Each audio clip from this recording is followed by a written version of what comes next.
ચલો જોઈએ આગળ. એસી જનરેટરમાં પ્રેરિત EMF ની લાક્ષણિકતા. જો જુદી જુદી અહીંયા 5 અવસ્થા આપી.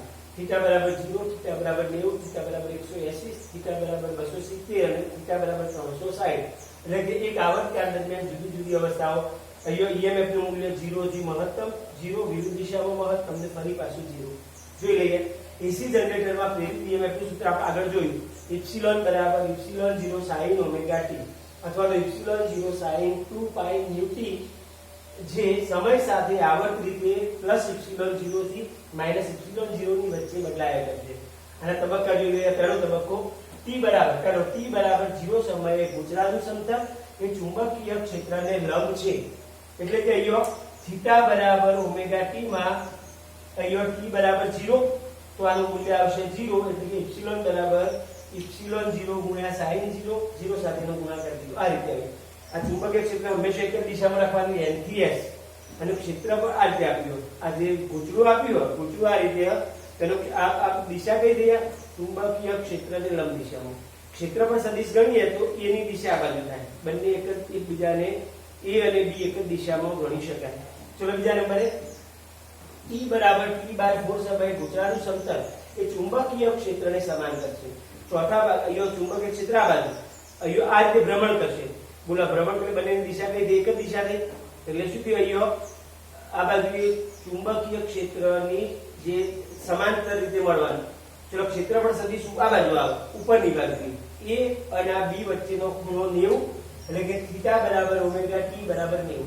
તેથી શું થાય? એપ્સિલોન બરાબર એપ્સિલોન 0 sin ઓમેગા t ના બદલે 90, sin 90 ની કિંમત 1 હોવાથી એપ્સિલોન 0 ગુણ્યા 1 બરાબર એપ્સિલોન 0. ચલો ત્રીજો તબક્કો જોઈએ. t બરાબર t/2 સમયે ફરી પાછું ગોચરાનું સમતલ એ ચુંબકીય ક્ષેત્રને લંબ થશે. આ રીતે આવ્યું. પહેલું આ રીતે હતું, બીજું આ, ફરી પાછું ત્રીજું આ રીતે આવી ગયું. અહીંયા આ રીતે.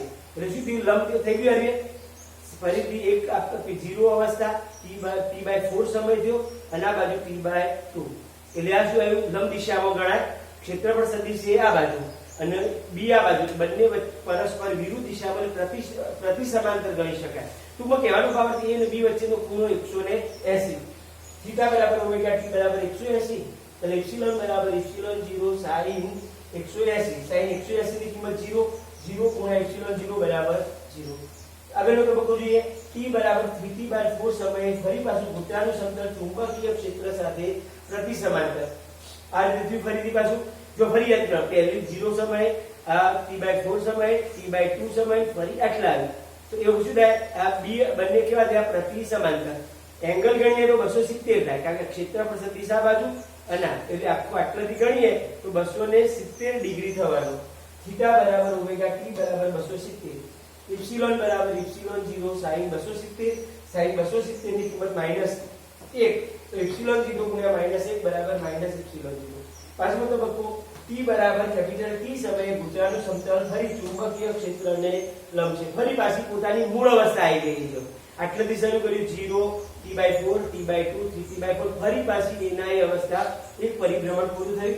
થીટા બરાબર 360. એપ્સિલોન બરાબર એપ્સિલોન 0 sin 360.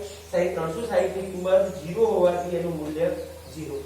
આ રીતે ગોચરાના ભ્રમણો સતત ચાલુ રહે તો અહીંયા ઉપર મુજબના જે તબક્કાઓનું પુનરાવર્તન થવાનું અને પ્રેરિત EMF એ પ્લસ એપ્સિલોન 0 અને માઈનસ એપ્સિલોન 0 વચ્ચે બદલાવાનું, જેને AC વોલ્ટેજ કહેવાય. આ રીતે અહીંયા 0, આ બાજુ મહત્તમ મૂલ્ય એપ્સિલોન 0, અહીંયા ફરી પાછું મૂલ્ય 0, આ બાજુ વિરુદ્ધ દિશામાં મહત્તમ માઈનસ એપ્સિલોન 0 અને ફરી પાછું અહીંયા એનું મૂલ્ય 0